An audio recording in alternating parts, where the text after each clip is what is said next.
Hello everyone. So this is the second episode of this series. It's about Buddhism, the foreign religion China forgot was foreign. Buddhism did not conquer China. It survived by letting China change it. The most successful foreign religion in Chinese history was so successful that China eventually forgot it was foreign. Buddhism feels deeply Chinese today. Mountain temples, incense smoke, Buddha statues, monks chanting, grandmother praying, people saying karma every time someone parks badly. Feel Asian, it feels familiar, it feels almost native. But Buddhism didn't begin in China. It came from India through Central Asia across trade routes, translation networks, monks, merchants, and center of cultural negotiation. So the question is how a foreign religion becomes so Chinese that people forgot it is from somewhere else.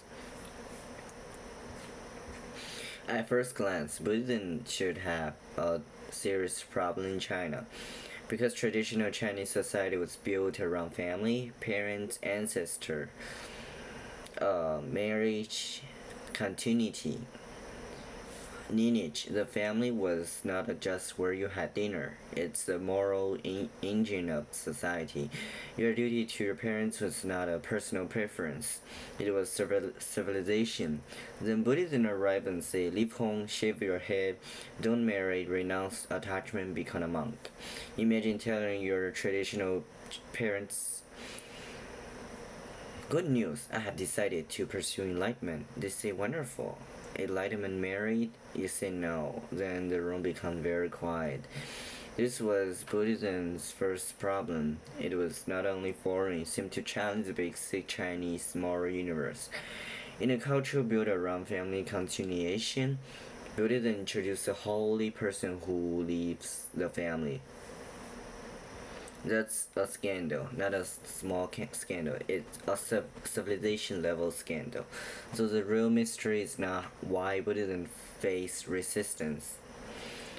It's how did the religion of living home become a religion that Chinese family used to honor home. Buddhism entered China during the late Han period alongside growing trans-Eurasian trade according to Stanford's overview of Chan Buddhism. But arrival is not belonging. A religion can enter a country and remains a museum object. To belong, it had to answer the question people actually live with. And Buddhism had an answer to something every civilization struggles with: suffering. Why do good people suffer? Why does desire make us restless? What happens after death? Can the dead still be helped? Is life only one brutal accident after another? Confucian ethics tell people how to behave. Buddhism gave people a language for why existence hurts. The difference is one tells you be a good son, serve your parents, maintain order, and the other says, life itself contains suffering, desire binds you. Action have consequences beyond this lifetime. This is not the end of moral story. Liberation is possible. That's not just doctrine, it's emotional technology. And every civilization needs emotional technology. Because when your father dies, you do not only need etiquette, you need a universe where grief has somewhere to go. This is where Buddhism became powerful. It did not only translate Sanskrit into Chinese, it translated pain into meaning.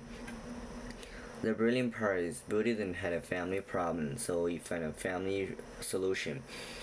The religion that seemed to tell people to leave their parents eventually became a religion that helped people save their parents after death. It's not a minor adjustment, it's a cultural genius. One of the most important examples is the story of Mu Lian rescuing his mother. In Chinese Buddhist tradition, Mu Lian discovered his mother's suffering after death, and through Buddhist practice and offerings,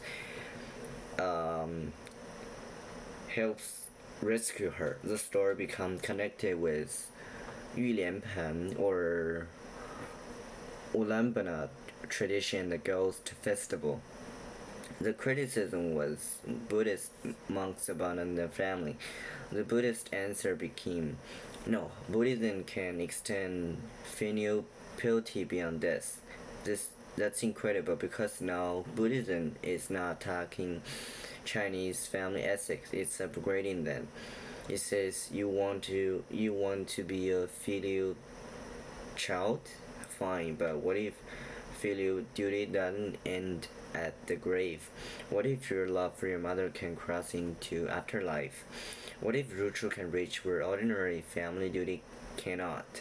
That's how Buddhism entered the Chinese home, not by defeating filial piety, but giving filial piety a supernatural extension.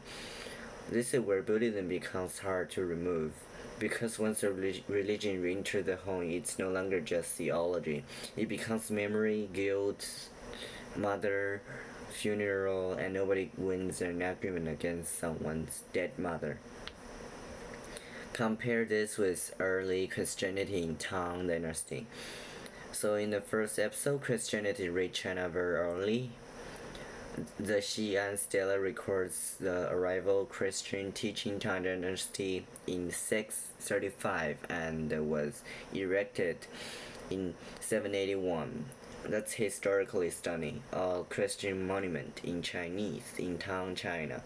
But a monument is not the same as a grandmother. A stela is not the same as a funeral. An emperor permission not the same as a family ritual. That's a key difference. Buddhism has something deeper. Domestic use. It enters mourning, funeral, ghost stories, the anxiety of children who feel indebted to their parents. It entered ordinary life. But Christianity only has text, community, and official recognition and monuments. That's why Buddhism become more than a foreign doctrine. It becomes useful. And religion don't survive only because they're true to believer. They survive because they become useful inside the unbearable parts of life. Buddhism understands something every YouTuber should understand. Ideas need image. A religion that only live in books reach the educated. A religion that become architecture reach everybody. Buddhism become visible caves, murals, statue, temple, golden Buddhas, hell scene. The invisible become visible. The Metropolitan Museum notes a Chinese Buddhist image become widespread from the 4th century onward, and the major cave temple sites such as Dunhuang, Yungang, and Longmen became central to Buddhist visual culture in China. Most people don't first fall in love with metaphysics. They fall in love with a face, gestures, statue, cave wall, painted paradise. If you want a face to survive, you can only make it correct. You must make it imaginable. Buddhism gave China a new visual vocabulary for the invisible. It didn't say there is compassion. It gave compassion a face. It didn't only say there is suffering after death. It painted oil. It did not say it painted hell. It did not only say there is pure realm. It carved paradise into stone. This is not decoration. It's theology with the camera. Before camera, before Instagram, YouTube thumbnails, Buddhism knew if people can see a universe, they can enter it. Another reason Buddhism survived is that it had range. It could speak to intellectual asking, what is reality? It could speak to monk asking, how do I end suffering? It could speak to ruler asking, how do I make my power look cosmic? It could speak to grieving family asking, how do I do and what can I do for the dead?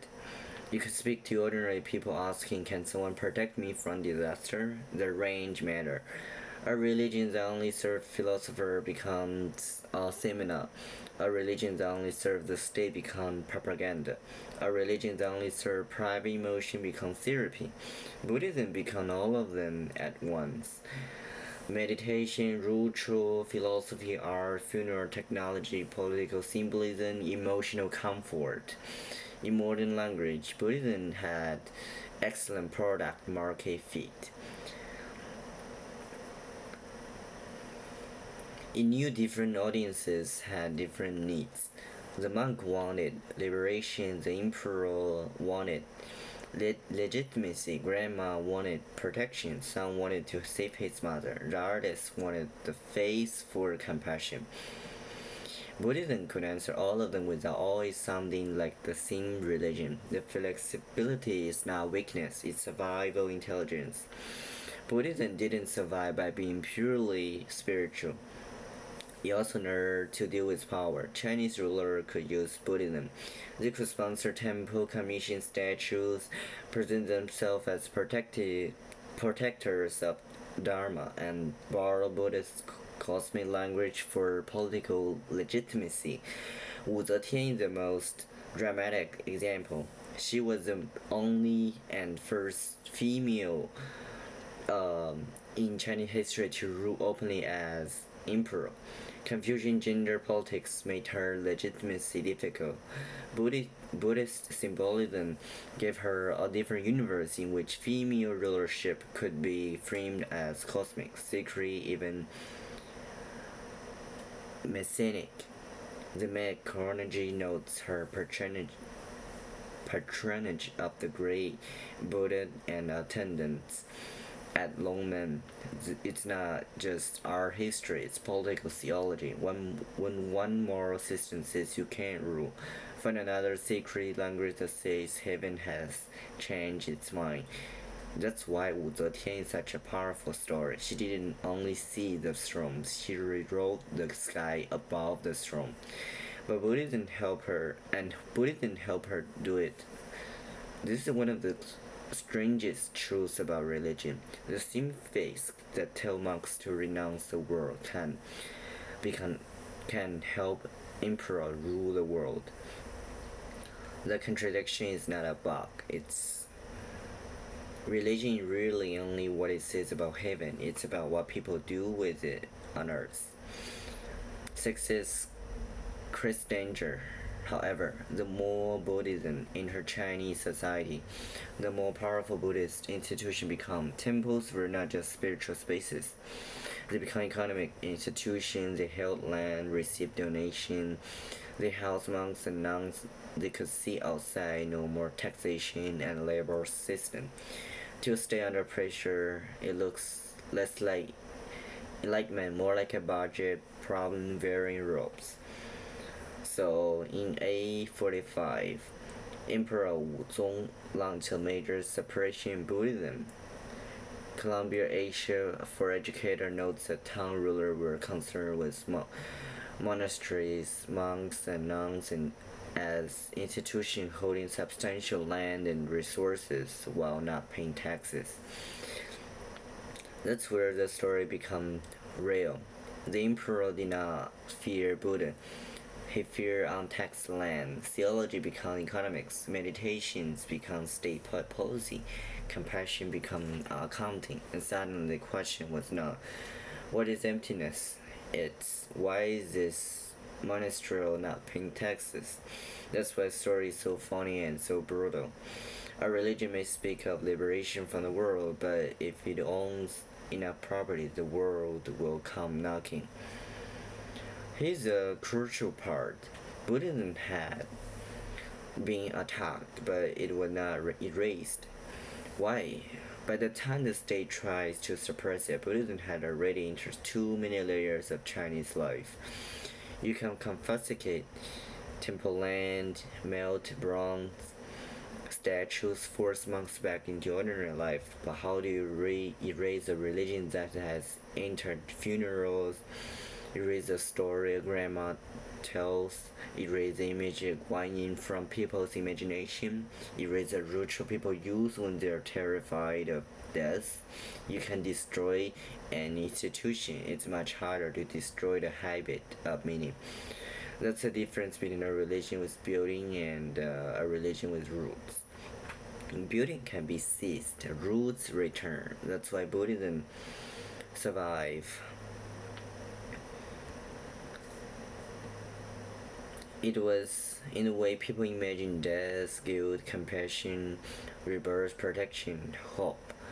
Once the faith become part of how people suffer, it becomes almost impossible to delete. Buddhism had already become part of Chinese emotional infrastructure. So this story challenges modern assumption. In the West, religion is only imagined as belief. What do you personally believe? Do you believe in God? Do you believe this doctrine is true? But in Chinese civilization, religion is often not only about belief.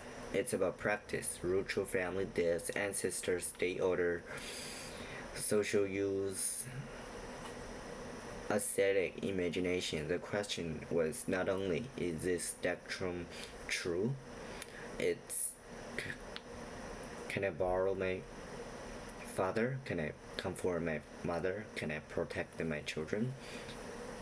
Can I explain suffering? Can it produce beauty? Can you serve the state without becoming only the state? That's why Buddhism became Chinese. It did not only ask Chinese to believe, it gave China things to do. Practices travel farther than doctrines. A doctrine can be debated, a ritual becomes a habit becomes culture, and culture is very hard to kill. So, the story of Buddhism in China is not a simple story of conversion, it's translation. A foreign religion entered China and discovered that doctrine alone was not enough. It had to answer question, family, death, power. It had to survive the emperor's welcome and the emperor's suspicion. It had to become foreign enough to offer something new, but familiar enough to enter the home. That's a paradox. If a religion changes too little, it remains foreign. If it changes too much, it loses itself. Buddhism survived because it learned to live inside the tension. It became Chinese not because it was born Chinese, but it learned how to speak Chinese grief. Chinese parents, rulers, fears, and hopes. Buddhism did something more powerful than Christianity. It entered the home. Once a faith entered the home, it becomes very hard to erase. That's the deepest lesson of the episode. All civilization become part of the civilization not when the emperor permits it, not when scholar translate it, not when a monument records it, but when ordinary people began to use it to love the living, remember the dead, and